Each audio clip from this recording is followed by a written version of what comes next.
Je mérite d'être heureuse, même si ça doit te détruire, m'a dit ma femme après 31 ans de mariage. Alors je l'ai mise à la porte, j'ai demandé le divorce, j'ai coupé les ponts avec notre fille qui l'a aidé à me tromper, et je les ai laissés assumer les conséquences. J'ai 52 ans, et jusqu'à vendredi dernier, je pensais avoir tout compris. 31 ans de mariage. Chantal et moi nous sommes rencontrés au lycée. Elle était en seconde, j'étais en première. Nous nous sommes mariés jeunes, stupidement jeunes selon les normes d'aujourd'hui, mais nous avons réussi. Nous avons construit une vie à partir de rien. J'ai créé une entreprise de fourniture d'équipements industriels à Lyon il y a 28 ans. J'ai travaillé 70 heures par semaine pendant la première décennie. Je voyais à peine la lumière du jour. Chantal s'occupait de la comptabilité les premières années. Elle nous a maintenus à flot quand nous étions fauchés. Une fois que nous nous sommes stabilisés, elle a pris un poste de comptable à temps partiel dans un cabinet dentaire. Quelque chose de facile, qui lui permettait d'avoir une vie. Nous avons eu Pauline. Nous l'avons bien élevée. C'est ce que je pensais. Elle a 28 ans maintenant, vit à Grenoble, travaille comme kinésithérapeute. Elle s'est mariée il y a 3 ans avec un professeur de lycée nommé Grégoire. Il semble heureux. Je ne la vois pas aussi souvent que je le voudrais. Grenoble est à 1h30 de route de Lyon, mais nous nous parlons au téléphone toutes les 2 semaines. Depuis 6 mois, Chantal fait le trajet jusqu'à Grenoble presque tous les week-ends. Elle m'a dit que Pauline faisait des rénovations dans sa maison et qu'elle avait besoin d'aide pour la peinture, le montage des meubles, ce genre de choses. Du temps de complicité mère-fille. Je trouvais ça génial. Chantal a toujours été proche de Pauline, et puis, de toute façon, je travaillais. Les week-ends, c'est le moment où je rattrape ma paperasse, je gère les problèmes de chaîne d'approvisionnement qui s'accumulent pendant la semaine. Je n'ai jamais rien remis en question. Pas une seule fois. Vendredi dernier, j'ai fini le travail plus tôt. J'avais un après-midi de libre, ce qui est rare, j'ai regardé le calendrier et j'ai réalisé que l'anniversaire de Pauline approchait, son 29e, le 15 octobre. Je travaillais sur un cadeau surprise depuis des mois. Un tourne-disque vintage que j'ai trouvé dans une vente de succession, que j'ai entièrement restauré dans mon garage. Pauline collectionnait les vinyles à l'université, elle a eu toute une phase où elle fouillait dans les brocantes à la recherche de vieux albums. J'ai pensé qu'elle adorerait, alors je l'ai emballé, je l'ai mis dans le camion et j'ai pris la route. Je n'ai pas appelé à l'avance. Je voulais que ce soit une surprise. La route vers Grenoble est directe. Elle est à 48, rien que de l'autoroute et des arbres. J'ai pris un café sur une aire de repos, j'ai écouté un podcast sur la logistique de la chaîne d'approvisionnement. Je me sentais bien. Vraiment bien. Je pensais que ce serait bien de les voir toutes les deux, peut-être les emmener dîner, passer le week-end. Chantal serait ravie. Pauline pleurerait devant le tourne-disque. On rirait, on boirait trop de vin, on se remémorerait le bon vieux temps. Je suis arrivé devant la maison de Pauline vers 19h. C'est une maison modeste dans un quartier calme. Rien d'extraordinaire, mais c'est la sienne. 2 chambres, un petit jardin, un quartier correct. Je me suis garé dans la rue, j'ai pris le tourne-disque emballé sur la banquette arrière. C'est là que j'ai remarqué les voitures dans l'allée. La Peugeot 208 de Pauline, le Renault Captur de Chantal et une 3e voiture, une Audi noire et élégante, d'aspect cher, que je ne connaissais pas. Je suis resté là une seconde, à la regarder. Pauline et Grégoire n'ont pas d'amis avec des Audi. Ce sont des professeurs et des kinés, pas des gens de club de golf. J'ai haussé les épaules. Peut-être un des collègues de Grégoire. Peut-être un ami. Peu importe. J'étais à mi-chemin de l'allée, le cadeau à la main, souriant comme un idiot, quand j'ai entendu quelqu'un m'appeler. Daniel. Daniel, attendez. Je me suis retourné. Madame Dubois, la voisine âgée de Pauline, sortait précipitamment de sa porte d'entrée. Elle doit approcher des 80 ans. Toujours gentille, toujours à me faire un signe de la main quand je viens. Mais là, son visage était pâle. Bouleversé. Madame Dubois. Je me suis approché d'elle.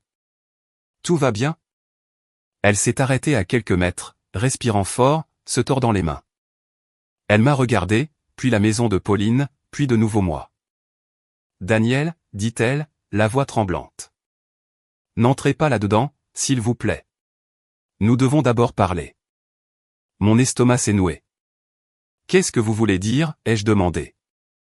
Pauline va bien? Et Chantal? Elles vont bien, dit-elle rapidement. Physiquement, elles vont bien. Mais Daniel? Elle a jeté un coup d'œil à la maison de Pauline, puis a baissé la voix. Il y a quelque chose que vous devez savoir. Quelque chose que j'aurais dû vous dire il y a des semaines. Le cadeau me semblait lourd dans les mains. L'air du soir semblait plus froid. De quoi parlez-vous? Madame Dubois a pris une profonde inspiration, m'a regardé droit dans les yeux et a prononcé les mots qui ont mis fin à ma vie telle que je la connaissais. Votre femme n'aide pas Pauline à faire des rénovations, a dit Madame Dubois. Il y a un homme. Il vient ici tous les week-ends. Depuis des mois. Je la fixais. Les mots n'avaient aucun sens. Ils étaient en français, mais ils ne se connectaient à rien de réel. Quoi? Daniel, je suis tellement désolé. Ses yeux étaient embués de larmes. Je pensais que vous saviez. Je pensais que peut-être vous et Chantal aviez une sorte d'arrangement. Mais la façon dont vous êtes arrivé avec ce cadeau, l'air si heureux, j'ai réalisé que vous n'en aviez aucune idée. Le tourne-disque était toujours dans mes mains. J'ai baissé les yeux dessus. Le papier cadeau avait des petites notes de musique. La couleur préférée de Pauline, le bleu sarcelle. Quel homme? Ma voix semblait lointaine. Madame Dubois a sorti son téléphone avec des mains tremblantes. J'ai commencé à prendre des photos il y a quelques semaines. Je n'étais pas sûr de devoir le faire, mais quelque chose n'allait pas. Et voilà, elle a tourné l'écran vers moi. La première photo montrait Chantal remontant l'allée de Pauline, main dans la main avec un homme que je n'avais jamais vu. Grand, bronzé, probablement la quarantaine, une veste d'aspect cher. L'horodatage indiquait, 22 septembre, 18h39. Elle a fait glisser vers la photo suivante. Chantal et l'homme s'embrassant sur le porche de Pauline. Sa main était sur le bas de son dos. Sa main était sur sa poitrine. Intime, familier. Un autre glissement. L'Audi de l'homme dans l'allée. La même Audi qui était garée là en ce moment. Une autre. Pauline serrant Chantal dans ses bras pour lui dire au revoir pendant que l'homme se dirigeait vers sa voiture. Tous les trois souriaient. Depuis combien de temps, me suis-je entendu demander? Je l'ai vu pour la première fois fin avril, a dit Madame Dubois doucement. Presque tous les week-ends depuis. Parfois le vendredi soir, parfois le samedi matin. Il part généralement vers 21 ou 22 heures. 6 mois. Chantal venait ici depuis 6 mois. Pauline est au courant. Madame Dubois a hoché la tête, l'air navré. Elle est toujours là quand il arrive. Parfois, elle leur ouvre la porte. La semaine dernière, je l'ai vu leur dire au revoir de la fenêtre. Je ne pouvais plus respirer. Ma fille. Ma fille aidait ma femme à me tromper. Je suis tellement désolé, Daniel. J'aurais dû vous le dire plus tôt. C'est juste que je ne voulais pas me mêler de quelque chose de privé et je pensais que peut-être vous trouveriez une solution. Merci. Les mots sont sortis mécaniquement. Merci de me l'avoir dit. Je me suis retourné et je suis retourné à mon camion, j'ai posé le tourne-disque sur le siège passager, je me suis mis au volant, j'ai fermé la porte. Mes mains tremblaient. Ma vision était floue. Chaque instinct me hurlait d'enfoncer cette porte, d'attraper Chantal à la gorge, de faire comprendre à cet homme, quel qu'il soit, ce qu'il a détruit. Mais quelque chose de plus froid a pris le dessus. Quelque chose de plus aiguisé. J'avais besoin de preuves. De vraies preuves. Vidéo, audio, documents. Les photos de Madame Dubois étaient un début, mais il m'en fallait plus. Je devais voir ça de mes propres yeux. J'avais besoin de preuves qui tiendraient devant un tribunal. J'ai sorti mon téléphone et j'ai envoyé un SMS à Pauline. En retard, coincé dans les bouchons à la sortie de Grenoble. J'arrive dans 45 minutes. Ne m'attendez pas. Je vais peut-être dîner avant. La réponse est arrivée en quelques secondes. Pas de souci, papa. On se voit demain matin. Emoji souriant. L'emoji souriant m'a donné envie de vomir. J'ai conduit 3 maisons plus loin et je me suis garé sous un arbre d'où j'avais une vue dégagée sur la porte d'entrée de Pauline. J'ai ouvert l'application appareil photo de mon téléphone. J'ai appuyé sur enregistrer. 20h32. Rien. 20h41. Une lumière s'est allumée dans le salon. 20h49. La porte d'entrée s'est ouverte. Il est sorti le premier. Polo cher, jean de marque, démarche assurée. Chantal a suivi, ajustant son chemisier, passant une main dans ses cheveux. Ils se sont arrêtés sur le porche, puis ils se sont embrassés. Pas un petit baiser, un vrai baiser, le genre qui vient de moi de pratique. Sa main a encadré son visage. Elle s'est penchée contre lui comme elle se penchait contre moi autrefois. La caméra a tout capturé. Pauline est apparue dans l'embrasure de la porte, souriante. Elle a serré Chantal dans ses bras, a dit quelque chose que je n'ai pas pu entendre, puis a fait un signe de la main à l'homme. Il a répondu à son signe. Ils ont tous ri de quelque chose. Comme de vieux amis, comme une famille. Il est monté dans son Audi et est parti. Chantal et Pauline sont rentrées. J'ai arrêté d'enregistrer. Je suis resté assis là, dans le noir, le téléphone sur les genoux. Puis j'ai ouvert mon application de notes et j'ai commencé à taper. Chronologie, 6 mois, d'avril à octobre. Lieu, maison de Pauline, avec la connaissance et la coopération de Pauline. Preuve, photo de Madame Dubois. Séquence vidéo de ce soir. Prochaines étapes, avocat. Lundi matin. Bloquer les comptes. Tout documenté. L'ancien Daniel, celui qui était venu ici avec un cadeau d'anniversaire et un sourire, était parti. Ce Daniel allait réduire leur monde en cendres. Et elle ne le verrait jamais venir. Je suis resté dans ce camion pendant encore 1 heure. J'ai passé des appels. J'ai laissé un message vocal à mon avocat. Cours, clinique. Urgence. J'ai besoin de vous lundi matin. Divorce. Infidélité. J'ai des preuves. J'ai parcouru mon application bancaire. J'ai fait une liste de tous les comptes joints, de toutes les cartes de crédit, de tous les actifs au nom de Chantal. J'ai regardé les lumières dans la maison de Pauline, salon, cuisine, chambre. À 22h15, j'ai pris le tourne-disque et je me suis dirigé vers la porte d'entrée. J'ai sonné. Des bruits précipités à l'intérieur. Des pas. La porte s'est ouverte. Pauline était là, le visage rouge, les cheveux légèrement en désordre. « Papa, je pensais que tu disais demain matin. » J'ai souri. Froidement.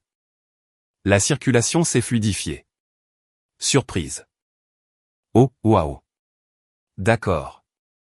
Elle s'est écartée, forçant un sourire. Entre. Chantal était sur le canapé, également rouge, ajustant sa chemise. Quand elle m'a vu, son visage est devenu blanc. Daniel, qu'est-ce que tu fais ici? Je voulais faire une surprise à mes filles. J'ai posé le tourne-disque emballé sur la table basse. J'espère que je ne dérange rien. Elles ont échangé un regard. Rapide. Coupable. Non, a dit Pauline trop vite. On regardait juste un film. J'ai regardé la télé. Écran noir, télécommande sur la table d'appoint. Quel film? Pauline s'est figée. On vient de le finir. Comment il s'appelait je ne me souviens plus. Une comédie romantique. Chantal a enchaîné. C'était ce nouveau sur Netflix avec la femme dans la boulangerie. J'ai hoché la tête lentement, je me suis dirigé vers le canapé, je me suis assis. Ça a l'air sympa. Longue route. Ça vous dérange si je dors ici ce soir? La voix de Chantal s'est brisée. En fait, Daniel, la chambre d'amis de Pauline est en rénovation. Tu devrais peut-être prendre un hôtel. Pas de problème. Je me suis adossé, j'ai attrapé la télécommande. Je prendrai le canapé. Papa, tu n'es pas obligé. Je veux. J'ai allumé la télé. Ça fait des semaines que je ne vous ai pas vu, Pauline, on pourra rattraper le temps perdu demain matin. Le silence était suffocant. Chantal et Pauline se sont à nouveau regardées. Je pouvais voir la panique monter. J'ai laissé planer le silence pendant encore 30 secondes. Puis j'ai reposé la télécommande. En fait, Chantal, je suis curieux. Où est ta voiture? Elle a cligné des yeux. Quoi? Ton capture. Je l'ai vue dans l'allée en arrivant. Mais il y avait une autre voiture aussi. Une Audi noire. J'ai regardé Pauline. Un ami à toi. La bouche de Pauline s'est ouverte. C'est refermé. Oui. Un ami est passé tout à l'heure. Tout à l'heure, ai-je répété. À quelle heure est-il parti? Je ne sais pas. Il y a peut-être 1 heure. J'ai sorti mon téléphone. C'est bizarre, parce que ça fait 1h30 que je suis garé dehors. J'ai tourné l'écran vers elle. Et j'ai une vidéo de cet ami qui part à 20h50 avec Chantal. La couleur a quitté leurs 2 visages. J'ai lancé la vidéo. Pas de son, juste les images. L'homme qui sort. Chantal qui suit, le baiser. Pauline dans l'embrasure de la porte, serrant sa mère dans ses bras, lui faisant signe au revoir. Chantal s'est mise à pleurer immédiatement. Daniel, s'il te plaît, laisse-moi t'expliquer. Expliquer quoi? Ma voix était plate. Papa, ça fait 6 mois que tu couches avec un autre homme dans la maison de notre fille. Que Pauline t'aide, me mentant chaque week-end pendant que je travaille 70 heures par semaine pour payer cette vie. Papa, non. Je me suis levé. Ne dis pas un mot, Pauline. Tu ne comprends pas. Je comprends parfaitement. Je l'ai regardé. Vraiment regardé. Tu savais. Tu les as laissés utiliser ta maison. Tu m'as menti au visage chaque fois que je te demandais comment allait maman. Chaque fois que tu disais qu'elle aidait aux rénovations. Elle était malheureuse, papa. La voix de Pauline s'est brisée. Elle méritait d'être heureuse. Les mots m'ont frappé comme un coup de poing. Malheureuse, ai-je répété lentement. Dans le mariage que j'ai construit. La maison que j'ai payée. La vie que je lui ai donnée. Tu travaillais tout le temps. Tu n'étais jamais à la maison. Je travaillais pour tout vous donner. Ma voix n'a pas monté. Elle est devenue plus calme. Plus froide. Chaque heure que j'ai travaillé, c'était pour cette famille, et tu m'as remercié en l'aidant à la détruire. Chantal sanglotait. Daniel, s'il te plaît. Je suis désolé. Je ne voulais pas que, fais tes valises. Je me suis tourné vers elle. Tu ne rentres pas à la maison. Où vais-je aller? J'ai regardé Pauline. Demande à ta fille, puisqu'elle te soutient tant. Je me suis dirigé vers la porte. Pauline m'a poursuivi. Papa, attends. Ne pars pas comme ça. Je me suis arrêté, je me suis retourné. Tu as fait ton choix, Pauline. Tu l'as choisi elle plutôt que moi. Tu l'as aidé à me mentir pendant 6 mois. Alors, voici mon choix. Ne m'appelle pas. Ne m'envoie pas de SMS. En ce qui me concerne, vous êtes toutes les deux mortes pour moi. Le visage de Pauline s'est décomposé. Papa. Je suis sorti, je suis monté dans mon camion, j'ai conduit, sans regarder en arrière. Le trajet du retour a duré 1h30. Je n'ai pas allumé la radio, je n'ai pas pleuré, je n'ai pas crié, j'ai juste conduit. Au moment où je suis arrivé dans mon allée à 2h du matin, j'avais déjà planifié les 6 prochains mois de ma vie. Lundi matin, mon avocat m'a rappelé. J'ai examiné les preuves, a-t-il dit. C'est béton. Nous déposons la demande aujourd'hui. Bien. Et mon testament. Je veux que Pauline soit retirée immédiatement. Considérez que c'est fait. L'avocat de Chantal exigerait une pension alimentaire. La moitié de l'entreprise, la moitié de tout ce que nous avions construit. Il pouvait exiger tout ce qu'il voulait. J'allais m'assurer qu'elle obtienne exactement ce qu'elle méritait. Rien. Les papiers du divorce ont atteint Chantal le mercredi. Elle m'a appelé 17 fois ce jour-là. Je n'ai pas répondu. Son avocat a appelé le jeudi, exigeant une réunion. Pension alimentaire, partage des biens, la moitié de l'entreprise, les choses habituelles. Mon avocat l'a programmé pour la semaine suivante. Vendredi, j'ai tout gelé. Chaque compte joint, chaque carte de crédit, chaque ligne de crédit à son nom, j'ai changé les serrures de la maison, j'ai changé les codes de sécurité, j'ai annulé son accès au compte de l'entreprise. Chantal restait avec Pauline. Bien. Qu'elles se débrouillent ensemble. La réunion a été brutale. L'avocat de Chantal était un requin dans un costume bon marché. Il a exposé ses exigences. 4 500 € par mois de pension alimentaire. La moitié de tous les comptes de retraite. La moitié de la valeur de l'entreprise. La moitié de la maison. Mon avocat a fait glisser un dossier sur la table. Mon client a des preuves documentées de la liaison extra-conjugale de Madame Martin, qui a duré environ 6 mois. Pendant ce temps, elle a dépensé 23 000 € de fonds matrimoniaux en hôtels, dîners, cadeaux et voyages. Voici chaque transaction. L'avocat de Chantal a ouvert le dossier. Son visage s'est crispé. De plus, a poursuivi mon avocat, Madame Martin a utilisé la carte de crédit de l'entreprise à 3 reprises pour acheter des articles pour son amant. C'est un détournement de fonds de l'entreprise. Nous sommes prêts à porter plainte si nécessaire. Chantal s'est remise à pleurer. Je ne l'ai pas regardé. La France est un État où le divorce est pour faute, a dit son avocat, se remettant. L'infidélité n'a pas d'incidence sur, elle a une incidence sur la pension alimentaire et le partage des biens lorsque les fonds matrimoniaux ont été utilisés pour faciliter la liaison. Le juge Durand a statué sur des cas similaires. Vous le savez. La pièce est devenue silencieuse. L'avocat de Chantal l'a regardé. Elle fixait la table, le mascara coulant. Nous aurons besoin de temps pour examiner cela, a-t-il dit. Vous avez 48 heures, a dit mon avocat. Ensuite, nous allons au tribunal et tout devient public. Nous sommes sortis. 8 mois. C'est le temps qu'il a fallu pour finaliser le divorce. Chantal s'est battue à chaque étape. Son avocat a essayé de tourner les choses en sa faveur. Elle avait contribué au ménage. Elle méritait la sécurité après 31 ans. Mon avocat les a enterrés sous les preuves. L'amant. Il s'est avéré qu'il s'appelait Gilles, professeur de golf dans un club de la région. Il a largué Chantal 2 mois après le début de la procédure. Sa femme l'a découvert. Lui a donné un ultimatum. Il l'a choisi. Chantal m'a appelé en sanglotant.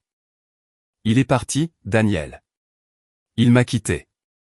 J'ai tout gâché pour lui et il a juste, j'ai raccroché. Le règlement final a été un coup de couteau.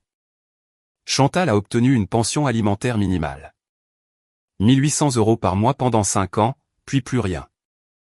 Pas d'actifs de l'entreprise. La maison est restée à moi. Je l'avais achetée avant notre mariage. Je l'ai gardée à mon nom. Le compte de retraite a été partagé, mais elle avait déjà dépensé la plupart de sa moitié pour payer les frais de justice. Elle a emménagé dans un petit appartement à Lyon. A commencé à travailler à plein temps à 53 ans. Comptable dans une société de gestion immobilière. J'ai entendu par des amis communs qu'elle avait du mal, qu'elle buvait trop, qu'elle était isolée. Bien. Pauline a essayé de me contacter plusieurs fois la première année. Email, SMS, je les ai tous supprimés sans les lire. J'ai vendu la maison 18 mois après la finalisation du divorce. Trop de fantômes. J'ai acheté un appartement en centre-ville. Moderne, propre, sans souvenir. Je me suis jeté dans le travail. L'entreprise a prospéré. Il s'est avéré que je travaillais mieux sans la distraction d'une femme infidèle. J'ai commencé à avoir des rendez-vous occasionnels. Rien de sérieux. La confiance était une langue étrangère. 3 ans ont passé. La colère s'est transformée en quelque chose de plus froid. De plus vide. Les gens me demandaient si j'allais bien. Je disais oui. Et je le pensais la plupart du temps. J'ai entendu dire que Chantal s'était excusée auprès de quelques amis communs. Qu'elle avait dit avoir fait la pire erreur de sa vie. Qu'elle comprenait pourquoi je ne pouvais pas lui pardonner. Je m'en fichais. C'était une étrangère. Quelqu'un que j'avais connu. Pauline s'est mariée, a eu un enfant, a vécu sa vie. Je le savais parce que de temps en temps, quelqu'un le mentionnait. Je hochais la tête. Je changeais de sujet. Il ne me manquait pas, ou je me disais qu'il ne me manquait pas.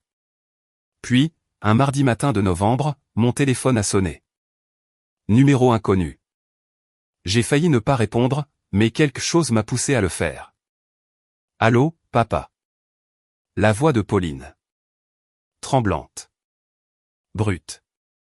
J'aurais dû raccrocher. J'aurais dû supprimer le numéro et passer à autre chose. Mais quelque chose dans son ton m'a arrêté. Pas de la culpabilité, pas de la manipulation, de la terreur. Que veux-tu, Pauline? Papa, je sais que je n'ai aucun droit d'appeler. Je sais ce que j'ai fait, mais s'il te plaît, j'ai besoin de ton aide. Je raccroche. C'est Sophie. Sa voix s'est brisée. Ma fille, elle est malade. Elle est très, très malade. Ma main s'est crispée sur le téléphone. Qu'est-ce qu'elle a? Pauline pleurait maintenant. De vrais sanglots haletants. Leucémie. Ils ont dit qu'elle a besoin d'une greffe de moelle osseuse. On a testé tout le monde. Grégoire, moi, mes beaux-parents. Maman. Personne n'est compatible. Le médecin a dit, nous devons vous tester. Vous êtes la dernière option. Je suis resté là, dans mon bureau, le téléphone collé à l'oreille, figé. Papa, s'il te plaît. Elle a 7 ans.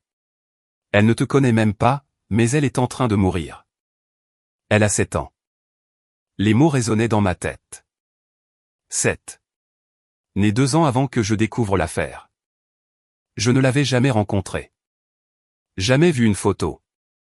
Pauline avait envoyé des faire-part de naissance, des invitations d'anniversaire, des cartes de Noël. Je les avais toutes jetées. Papa, tu es toujours là. Chaque instinct me disait de raccrocher, de laisser Pauline assumer les conséquences de ses choix. Elle a choisi Chantal plutôt que moi. Elle a aidé à détruire ma vie. Pourquoi devrais-je l'aider maintenant? Mais une fillette de 7 ans n'a pas fait ce choix. Je vais me faire tester, ai-je dit. Mais je ne le fais pas pour toi. Je sais. Merci, mon Dieu. Merci. J'ai raccroché. L'hôpital a appelé le lendemain pour un rendez-vous. Je suis allé à Grenoble ce vendredi-là, je suis entré dans l'aile d'oncologie, j'ai fait des prises de sang. Je n'ai pas demandé à voir Pauline. Je n'ai pas posé de questions sur Sophie. J'ai juste fait ce qu'il fallait faire et je suis parti. 2 semaines plus tard, le médecin a appelé. Monsieur Martin, vous êtes compatible. Presque parfaitement, en fait. Nous aimerions programmer le prélèvement dès que possible. Très bien. Envoyez-moi les dates. Le prélèvement de moelle osseuse était prévu pour début décembre. Ils m'ont expliqué la procédure, anesthésie, une grosse aiguille dans l'os de la hanche, prélèvement de moelle, temps de récupération. Ça ferait mal. Je m'en fichais. Pauline a essayé de me remercier à l'hôpital le jour de l'intervention. J'étais en salle de préopération, assis sur le lit en blouse, à attendre. Papa, je ne peux pas te dire ce que ça signifie. Ne dis rien. Je ne l'ai pas regardé. Je ne fais pas ça pour toi. Je le fais parce qu'un enfant est en train de mourir et que je ne suis pas un monstre. Je sais. Je sais que tu n'en es pas un. Sa voix était épaisse. C'est moi le monstre. J'ai tout détruit et Pauline. Je l'ai finalement regardé. Si tu veux me remercier, arrête de parler. Je suis ici pour Sophie. C'est tout. Elle a hoché la tête, essuyant ses larmes. Peux-tu après la greffe, peux-tu la rencontrer? Juste une fois. Je n'ai pas répondu. Une infirmière est entrée pour me préparer. La procédure a fait plus mal qu'il ne l'avait dit. La convalescence a duré 3 semaines, mais ça a marché.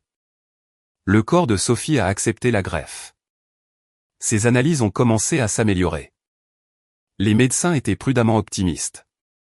Pauline a appelé en janvier. Elle va mieux. Elle demande après toi. Elle sait que son grand-père lui a donné sa moelle osseuse. Elle veut te rencontrer. J'aurais dû dire non, mais je suis allé à Grenoble un samedi après-midi. Je suis entré dans la chambre d'hôpital et je l'ai vue pour la première fois. Petite, pâle, chauve à cause de la chimio, des tubes partout, mais ses yeux étaient vifs, alertes. Pauline lui a chuchoté, « Sophie, c'est ton grand-père Daniel. » Les yeux de Sophie se sont agrandis. J'ai un grand-père. Quelque chose s'est fissuré à l'intérieur de ma poitrine. Pas cassé, juste fissuré. Je me suis approché, Je me suis assis sur la chaise à côté de son lit. Oui, tu en as un. Tu m'as sauvé, a-t-elle dit. Sa voix était douce. Maman a dit que tu m'as donné ta moelle osseuse. C'est vrai. Ça fait mal? Un peu, mais je vais bien. Elle a souri. Merci, papy Daniel. Je ne pouvais pas la détester. Je ne pouvais pas lui en vouloir. Elle était innocente. Juste une enfant qui avait eu la poisse. Je lui ai rendu visite 2 fois de plus pendant sa convalescence. Je lui ai apporté un animal en peluche, un ours. Elle l'a appelé Daniel Junior. Ça m'a fait sourire malgré moi. Après sa sortie de l'hôpital, Pauline a demandé à me voir pour un café. J'ai accepté. Pourquoi pas? Elle n'a pas cherché d'excuses cette fois. N'a pas essayé de justifier quoi que ce soit. J'ai eu tort, a-t-elle dit. Je pensais que je soutenais maman. Je pensais que tu comprendrais à la fin. J'ai été égoïste et stupide. J'ai détruit notre relation. Je suis désolé. J'ai remué mon café. Je ne l'ai pas bu. Tu n'as pas seulement détruit notre relation, Pauline.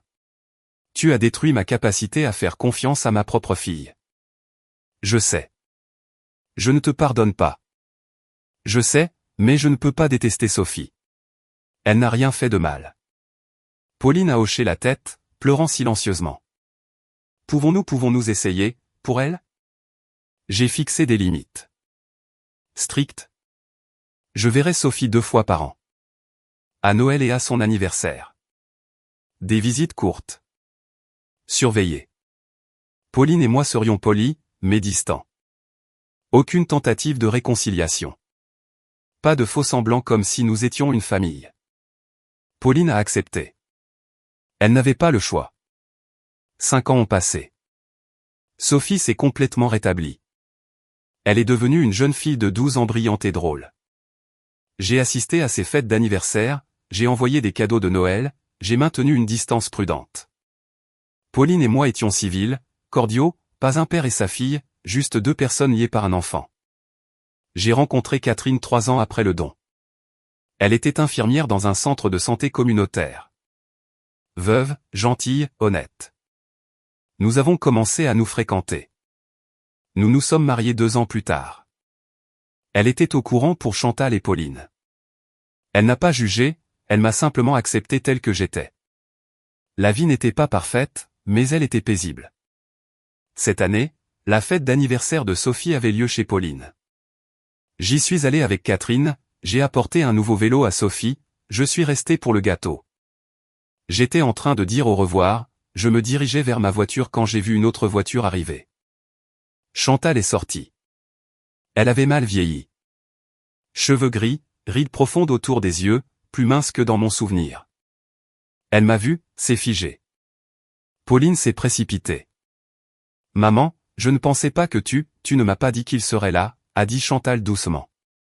J'aurais dû partir. J'aurais dû monter dans ma voiture et m'en aller. Mais Sophie regardait par la fenêtre. Et Catherine m'a touché le bras. Ça va? Oui, ai-je dit. Ça va. Chantal s'est approchée lentement, incertaine. Daniel, pouvons-nous parler, juste 1 minute? Chaque muscle de mon corps voulait dire non, mais j'ai hoché la tête. Nous nous sommes éloignés de la maison. Catherine est restée près de la voiture, nous laissant de l'espace. Chantal m'a regardé. Vraiment regardé. Je ne demande pas le pardon, a-t-elle dit. J'ai juste besoin que tu saches que je comprends ce que j'ai détruit. Chantal avait l'air d'avoir plus de 60 ans. L'affaire remontait à 10 ans, mais elle l'a portée comme une décennie de plus. Je suis sobre depuis 2 ans, a-t-elle dit. En thérapie depuis aussi longtemps. Je ne suis pas là pour te demander de me pardonner. J'avais besoin que tu saches que je comprends maintenant. Ce que j'ai jeté. J'ai croisé les bras, j'ai attendu. 31 ans. Nous avons tout construit ensemble. Tu t'es épuisé au travail pour nous et je t'ai remercié sa voix s'est brisée, en détruisant tout pour un fantasme. J'y n'étais rien. Il n'a jamais rien été. Mais j'étais tellement concentré sur ce que je pensais qu'il me manquait que je ne voyais pas ce que j'avais. Tu as raison, ai-je dit. Tu ne pouvais pas. J'ai tout perdu. Toi, Pauline, notre vie, nos amis. Je vis seul dans un appartement de 37 mètres carrés. Je travaille à plein temps à un boulot que je déteste. Pauline me tolère aux événements familiaux, mais nous ne sommes pas proches. Nous ne le serons jamais.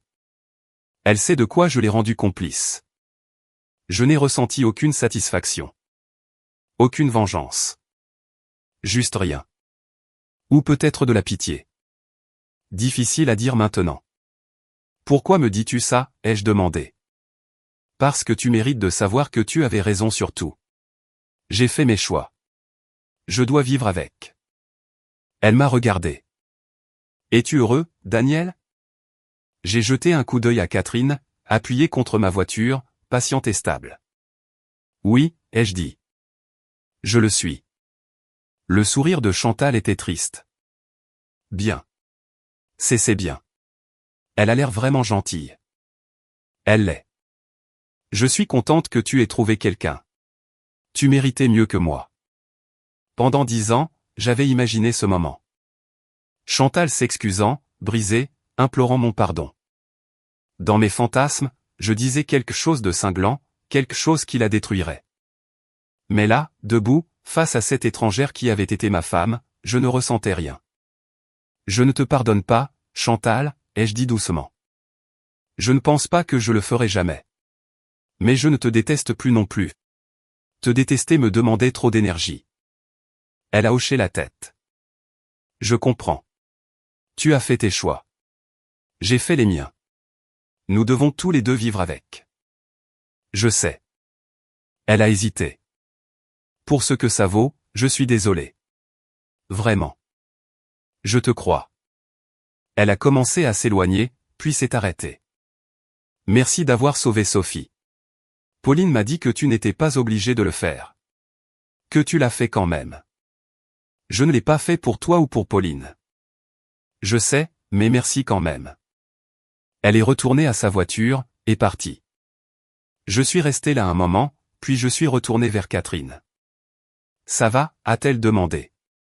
Oui, ça va. Qu'est-ce qu'elle a dit? Qu'elle était désolée. Qu'elle comprend ce qu'elle a détruit. Tu la crois? Oui, je la crois. Ça ne change rien, cependant.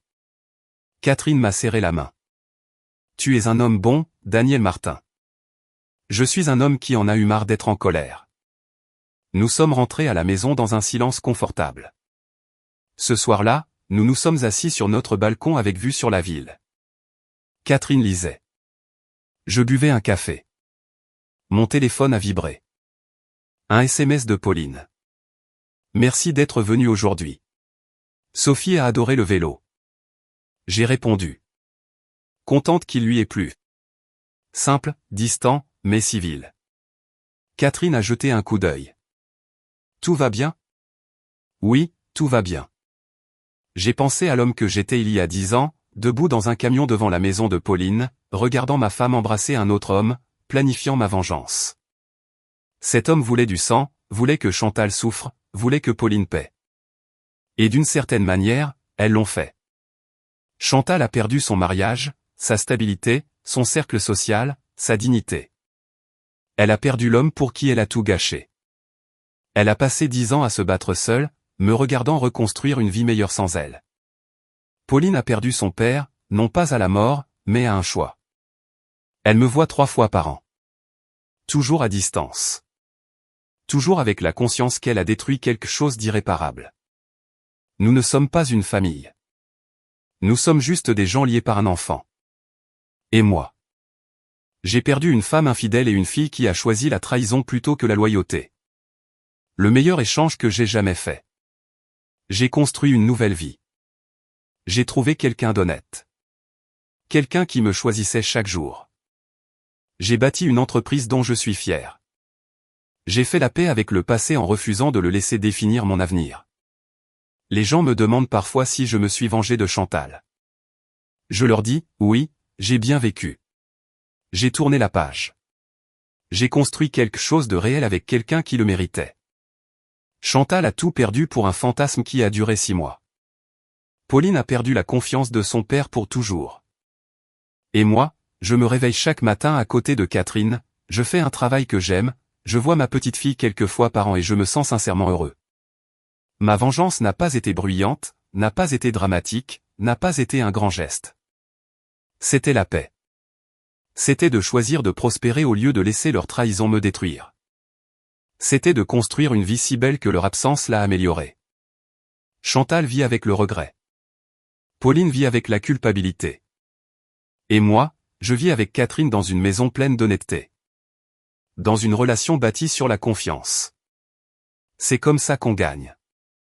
Pas en les détruisant, mais en refusant de les laisser vous détruire. Catherine a posé son livre. À quoi tu penses? J'ai souri. À la chance que j'ai. Elle s'est penchée et m'a embrassé. Nous l'avons tous les deux. Oui, nous l'avions. Et c'était une vengeance suffisante.